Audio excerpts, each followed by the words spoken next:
Please forgive me, lighting is a bit crap. Bit of an intro to the video with Keith, right? So Keith's just got out of prison, literally. He's not well. Should we be sending people back to prison because their mental health is in decline? Yeah, because that was part of his licence conditions. So sending somebody back to prison who is mentally unwell, really? Keith breached. That don't mean he committed a crime. We may discuss that at a later date, but just give you something to think about. He's been in 13 months. That's cost you and me, the taxpayer, between £40,000 and £50,000, and there's nothing we can do other than send him back to prison. Here's the other thing. He didn't commit a crime, yeah? However, police took his door right off, and I mean right off. His missus had to come home because the flat had no door, yeah? They'll come and take your door off if you breach your licence conditions, you're going back to prison. You get a burglar in your house, yeah, you're in a bad position, aren't you? You catch a shoplifter, yeah, in your shop, security guards and that, you're in a bad position because nobody's coming, yeah? What's this state coming to? And here's the other thing. Keith locks up 13 months, yeah? He's filling a space that a sex offender who's walked out of prison, 4,000 in the last 18 months. So they've been found guilty of a crime, a sex crime, and they've not gone to prison because prisons are full. People are badly assaulting people and not going to prison. And we've got people like Keith in prison. Very wrong.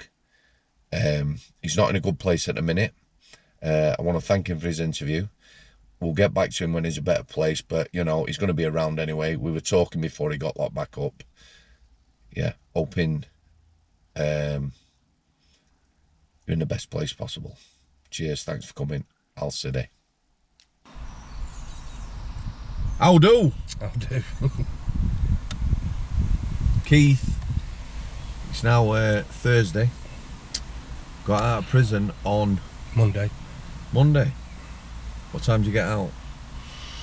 Well, I was supposed to be out for about 10 o'clock. I didn't get released till 20 to 1 because they lost me paperwork. Were you sweating a bit? A little bit, yeah. He's been inside 13 months. So I'm interested to find out what prison's like now. The prison he's in might have its own regime. They might be out a little bit more than other prisons. It'll be on its arse for staff. Yeah, definitely. The staff will be young, inexperienced, a lot of female staff. Yeah. A lot of controlled unlocks at the minute. A controlled unlock is? For lunchtime, so they'll do 3 cells at a time because they've not got staff to... Not got the staff. No. Here's the thing, 3 cells come out, yeah, they can kick off. However, it's better than unlocking 80, 90 people at once. We're all angry and pissed off.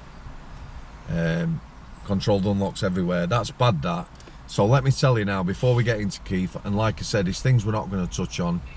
We'll come back and visit him later. He's just done 13 months. He is an IPP prisoner. He was on a recall. He's got a 99-year licence, and he's on a 10-year probation supervision order, which technically should finish next year. So we're not going to be saying anything that puts him at risk. Just going to be talking about his prison time. I'll be asking questions that I'm interested about. Yeah, so let me tell you, controlled unlocks were few and far between when I were in the prison service. When you were really, really short of staff, you would do a controlled unlock. It's so you can manage the situation. You ain't got enough staff to deal with an amount of prisoners. When you first went back in, Yeah. right, you've done a few prison sentences in your time. Yeah. So I think this recall it hit me the most. I wasn't expecting it. I've not committed a criminal offence since 2007. My licence conditions were not to use drugs. That was one of the licence conditions. I'd had a few relapses with cocaine, and my mental health was deteriorating really bad. I was getting so flat in mood. That's why I decided to take the cocaine, because I was suicidal. So I told probation, We'd tried getting in touch with mental health services and drug services. Tried to get some help. Yeah, both were 3 to 6 months waiting list for a face-to-face appointment. I'd got within 7 to 10 days of them appointments and I was recalled. I'm going to play devil's advocate here. People will say, you know, if terms and conditions shouldn't be using drugs. I'll tell you now, you're still a young man compared to me, early 50s. 49. Eh? 49. My apologies. I might look that age. Right, since 15 using heroin. Yeah. I've covered that before, but we might talk about that again. So he's pretty much got a 30 odd year heroin habit. Me, I can't understand someone taking cocaine. I've never used it to lift his mood, but like he's told me already, it did lift him for a couple of weeks. Yeah, he did confide that with probation. Yeah. He did get recalled for a couple of things. One of them, like he says, deteriorating mental health, but he hadn't committed a crime. No. So we're going to leave that there on your recall. We're going to talk about going into prison reception. It was a private prison. It don't matter whether it's private or public now. They're all in the same state. So tell me, just they lifted you, didn't they? Yeah. Yeah, so they smashed the door in, took me to Swinton police station. I was in there till about 7 o'clock at night, and then off to Forest Bank. Never been in a private jail before. I think there's a massive difference between private and HMP. I feel safer in HMP, let's put it that way. Gets on to... Do you think that's a postcode lottery though? Because you can only talk about your prison experiences. Of course, I know a fact now. There are public sector prisons that are super dangerous, violent, full of drugs. Yeah. You know, and sort of places you won't want to be. But you're comparing it to when you went in public sector to how that prison is now. Yeah, and I think when I was in HMP, there were more staff. When now maybe every jail's the same, but They are. Staff. Well, I'll tell you now. It used to be when I started the private sector, public sector were way better paid and way more staff. Your staffing ratio to prisoners now. Across the board, wages are very similar and staffing levels are very similar. yeah. Well, I was saying a minute ago, I remember when it was 10 staff and 2 SOs per wing. Staff were always on the landings. Now, you know, they're unlocking with 2 staff. Staff can be 18, 19, 20-year-olds straight out of college. The majority of the time on my wing, it was female staff.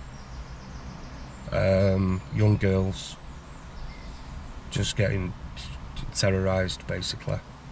The violence that's in there at the minute is just ridiculous. We'll talk about the violence in a little bit, because that is quite scary, is it not? Yeah. So you went back in, you went through reception process just like you've done many times before. Strip search going in. Yep. Again, not Boss pleasant. chair, no, not at Boss all. chair, see whether you got a phone Yeah. located up your back passage, shall we Yeah. say. Yeah.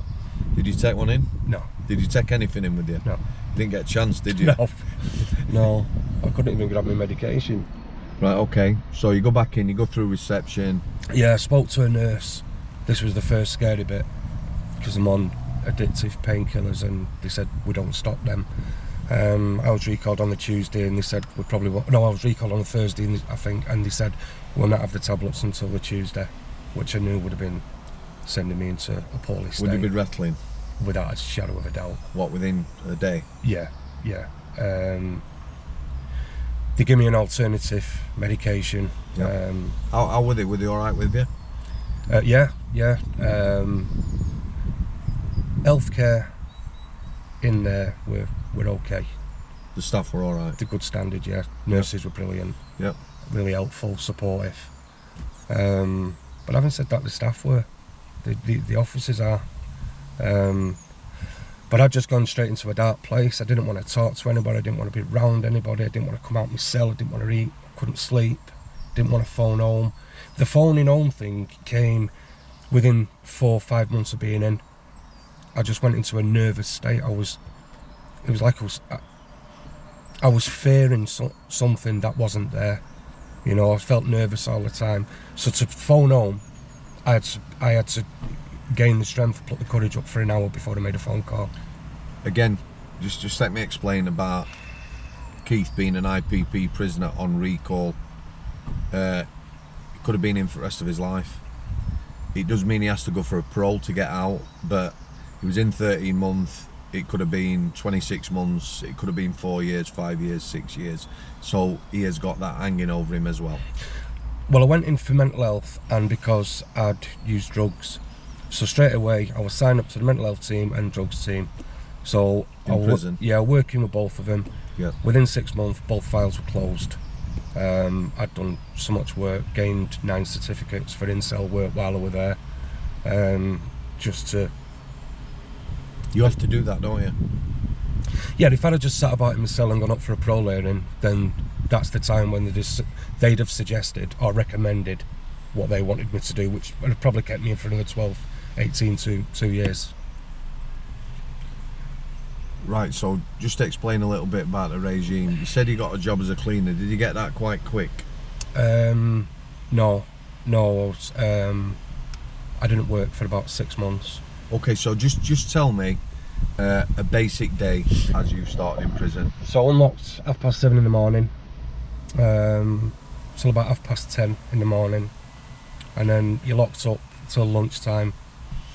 If you've got the staff, you get out lunch for maybe 20 minutes, half an hour, locked up again till tea time, 4:20, 4:30. Same again if you've got the staff, out for 20 minutes, half an hour, and then that's you then bang up till the following day. If you didn't have the staff, would it be a controlled unlock? Without a doubt, yeah. How many staff would be doing that controlled unlock? 2. So what we're talking about here is 2 staff.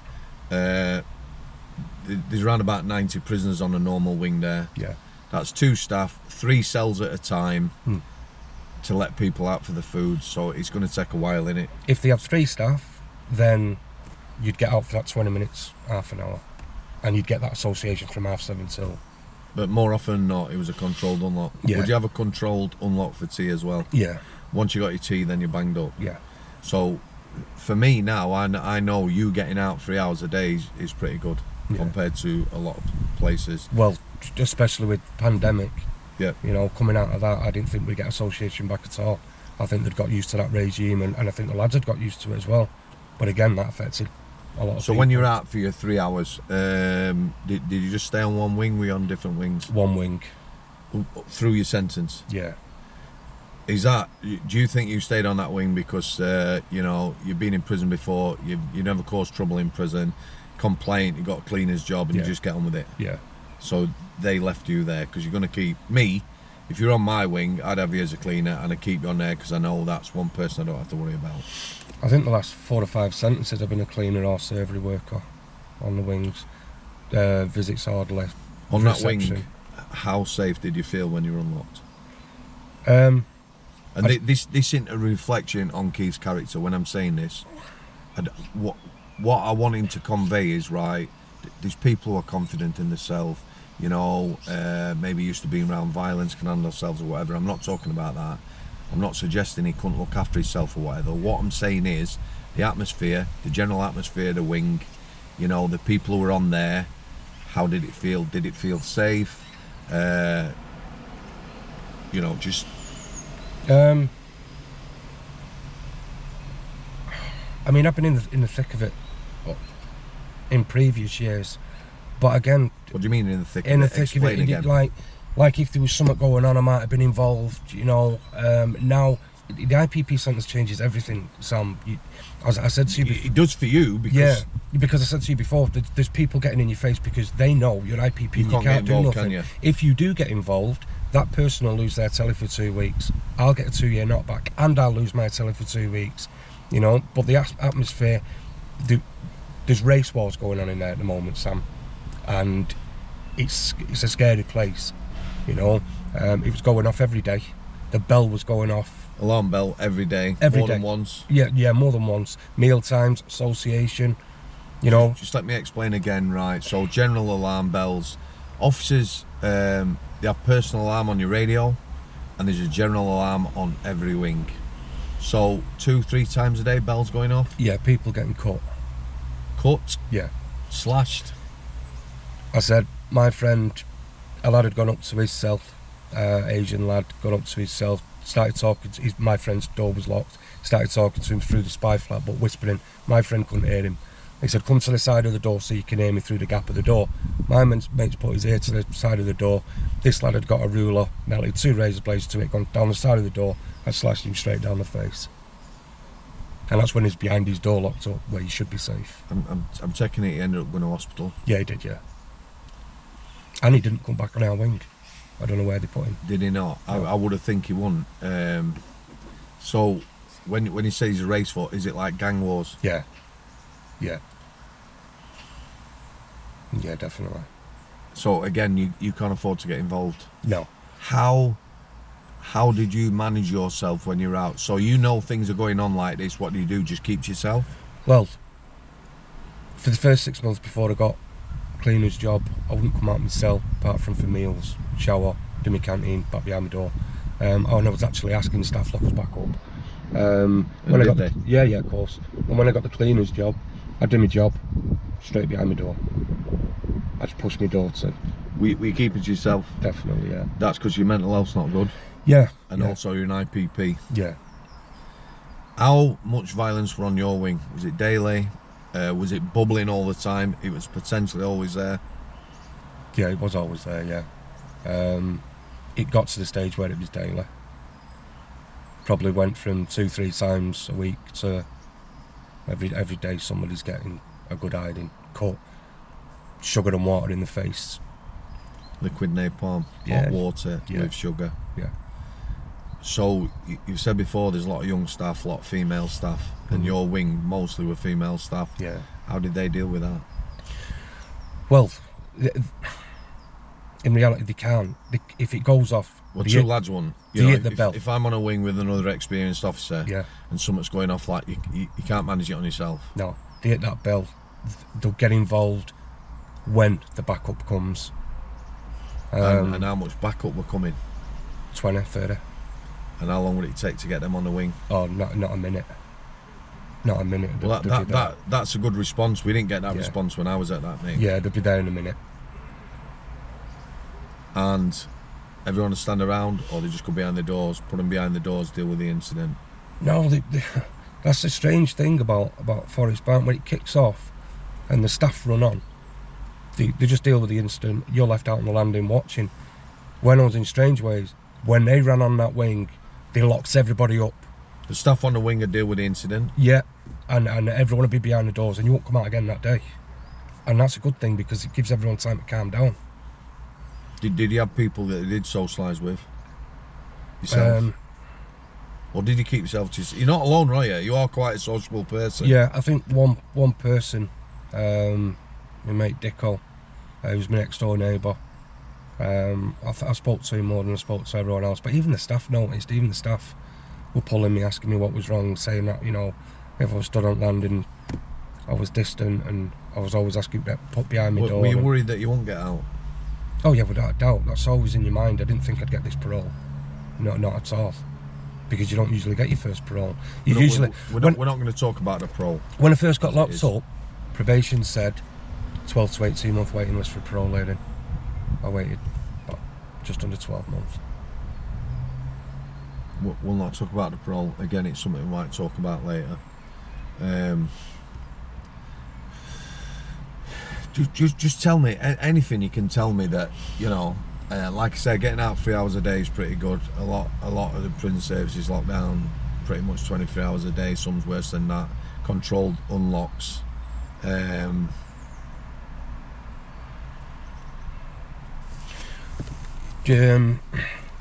I enjoyed the controlled unlocks. When they said it were bang up, not got the staff, that's when I was at my happiest. Really? Yeah, maybe I'm institutionalised. Were you single cell? Yeah, yeah.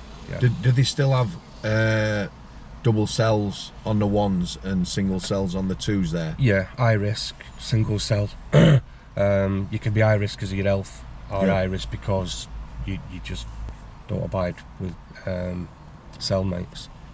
Why were you high risk? I was high risk maybe 15 years ago in Strangeways. I had a fight in a cell. The telly had smashed and the lad got cut with a piece of glass. And they told me I'd never share a cell again, and I haven't. Really? Yeah. There is what they call a CSRA, cell sharing risk assessment. That's something come about after that young lad was killed. Yeah, yeah. A young Asian lad was killed by a racist. He's a young offender, and that brought about a lot of changes. Yeah. So if you know, if someone say came to you and they got a loved one going to prison right now, yeah, maybe Forest Bank, best advice you could give them how to survive. So the more people you have it with in prison, the more chance of compromise. What do you mean have it with? You know, associate with. Okay. The more chance of compromise, and I've learnt this with experience, whether it be drugs, violence, not conforming. So I'd keep myself to myself, just do what you've got to do what's asked of you, do what's required of you, and also go that one step further. If there's something else there that's not been asked of you, put yourself forward and do that, especially if you're on a parole sentence. You mean like a job, a course? A job, a course, a programme, anything like that. Were there plenty of drugs in there? Yes, spice, just rife. Everywhere? Yeah. Right, so spice, we talked about spice before. It started out, for those of you who don't know, as a green matter, Yeah. cannabinoid, and that got made illegal by government. You could buy it in country in £5 bags. Yeah. They made it illegal. The stuff that's out there now, man-made chemicals, 100 times stronger, 40 times stronger than heroin, highly addictive, very dangerous. It kills people. People can't control it. You only need a very small amount. Were the people just like... Right, so when it was the green matter, it was a lot more powerful than what it is now. You don't see man down no more. You know, well, not as often anyway. When it was the green matter, they used to call it an ambulance. 1 in 3 ambulances that entered prisons was for spice, cold blues and whatnot. Now it's paper, so it's sprayed on and it's not as strong. But there's a lot of it about. There's people going in there never touched it, and they're a mess within a few months. They sell everything. It strips them of everything. Is there any other drug or is that the drug of choice now? Cannabis. You see a bit of cannabis, but the majority is spice. The drug of choice in prison at one time was heroin. You never see it now. Phones? Phones, yeah, a lot of phones. What sort of money are they fetching now? You get up to £1,000. £1,000? Yeah, for a phone. Have you got iPhones in there and the like? Yeah, there's iPhones. There were lads on my wing, naked, barking like a dog on all fours, getting filmed, put on the internet. On spice? Yeah. When I were in there were a Chinese lad going around telling everyone he'd got hundreds of thousands. He got stuck in a cell, tied up, stripped naked, filmed him, shown at his mum, put 10 grand in this account. Oh, he's dead. They'd already tortured him. She put 10 grand in the account. Really? Yeah. So there's people getting filmed doing all kinds of just ridiculous, degrading things. So what lesson do we learn from that? You need to keep your mouth shut when you get in prison, don't you? Yeah. If you're going in prison now, try and stay off the drugs. Keep to yourself. Yeah. Any coursework, anything that's going to help your case, Yeah. do that.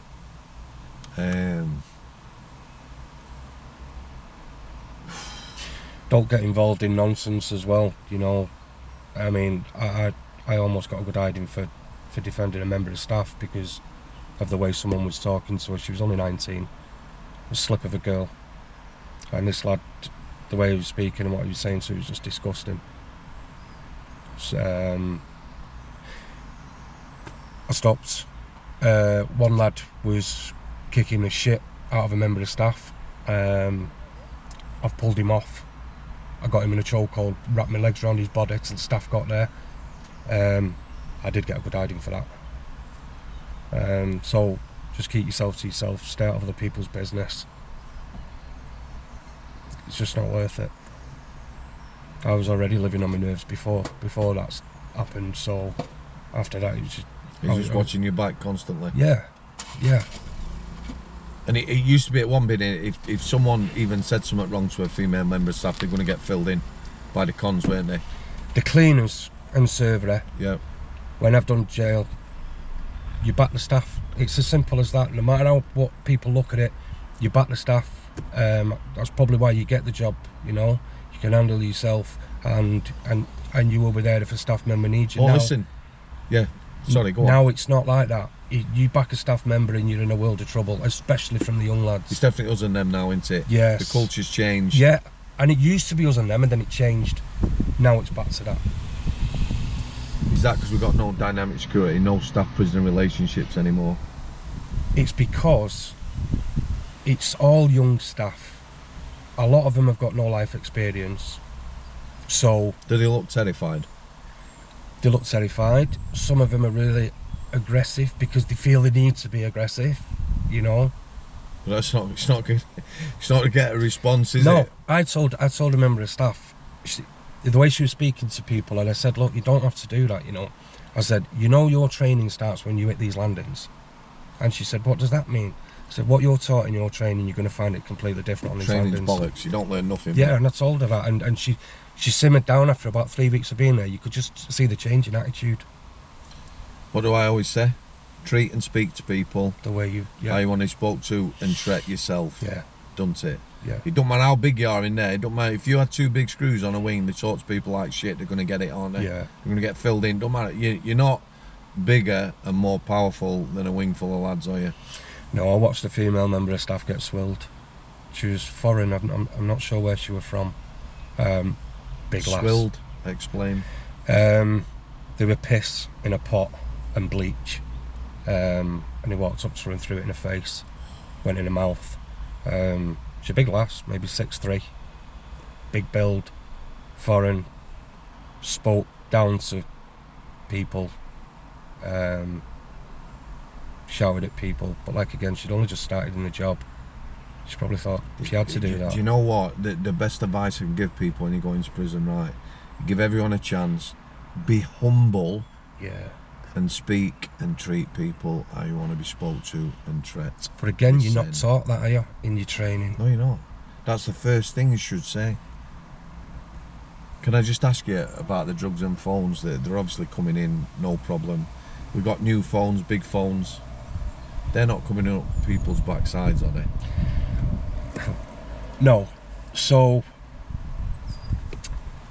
lad pulls me on my wing one day. He says, yeah, come and have a look at this. I goes in his cell, and what he'd done, he'd got one of his mates, white transit van, logo on the side, turns up at the prison gate, Ivis vest, clipboard, got 2 Henry Hoovers here for G1, signed for him. They phoned G1 staff come and pick the Henry Hoovers up, straight up to the wing. My man goes to the office, can I borrow the Henry Hoover? He opened this Henry Hoover in front of me. I've never seen that like it in my life. It was full of iPhones. Full. People will think you're taking a piss now. I'm not taking a piss, mate. That is an amazing blag. I know a thing like that. You know what? It's some fucking cheek though, and it's some, you know. It is. However, you know, this is how thing happens, isn't it? You know, people. Let me just tell you now. Sleight of hand. Prisoners very, very good at it, and they're very good at the blag. Canteens, when they give canteens out, I would imagine it'd be a controlled unlock now. No, you get out in the morning. And did they have them in a room with a desk across it or something? You So- go with your ID card. So they do it through the server now. Canteen is, or commissary, if you're American, products you can buy, food products, coffee, tea, toiletries. Vapes. Yeah. Yeah, we've got to have the vapes in there, haven't we? We've got to have our vapes. You know, charger. So what's happening is, Multi-universal The vape. Yeah. Yeah, amazing stuff. Amazing. So you go to the server. Yeah. Your staff member, he hangs you your bag. You walk away, check it. If you open it and there's something missing, you're not getting it. No. So steal the stapler from the office, off to your pad, undo the old staples, take your vapes out, staple the bag up, back down, my vapes are missing. There you go. I tell you what, I've been there with another member of staff. So we used to have a table across the room. We had the canteens this side, the prisoners that side. They're in single file. They bring the ID card, get the ID card. If you didn't know him, Smith, there's your canteen. Yeah, and then they sign for him. I've put a canteen, yay big, down on a table. Yeah, the guy's gone to sign it. I've turned my back, that canteen's gone. Boss me canteen, it's gone. Yeah, and then there's a fight then. You're usually fighting with them. It happens, doesn't it, mate? Yeah. Yeah. The blag, the art of blagging. Yeah. So in them iPhones, there's a lot of money there, isn't there? How much searching went on while you were in there? Well, I'm used to every day.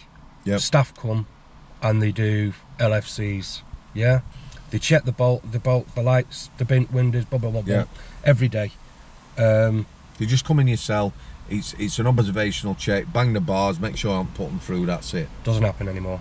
No, I know. It doesn't happen in public sector either. It was dropping off when I was there. Do you know what? If you've only got 2 members of staff on the wing, do you want to be going in somebody's cell and doing that anyway? Let me tell you something else as well.